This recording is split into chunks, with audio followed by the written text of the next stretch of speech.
প্রতিদিনের বই মেলা।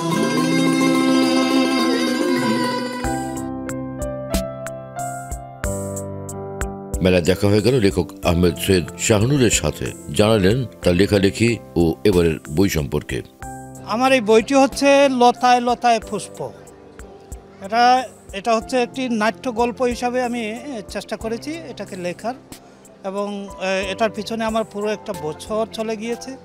এই বইটি লিখতে গিয়ে আমার অন্ততপক্ষে শতাধিক বই পড়তে হয়েছে, এবং ওই বইগুলো শুধু বাংলা না, আমি কয়েকটা ভাষায় লিখতে পারি, পড়তে পারি। এজন্য এর সুবাদে আমি বেশ কিছু ভাষায়, অন্যান্য ভাষায় বইগুলো পড়েছি, এবং তার থেকে এই নির্যাসটা বের করে আমি এই বইয়ে ধারণ করতে চেষ্টা করেছি। এটা হচ্ছে আমার 16তম বই।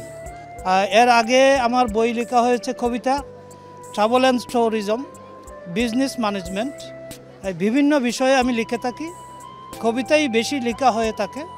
লতায় লতায় পুষ্প এই বইটি প্রকাশ করেছেন হরিতপত্র, 457 এবং 58 তাদের স্টল নম্বর। যে কেউ যদি ইচ্ছা করেন আমার বইটি পড়ে দেখতে পারেন।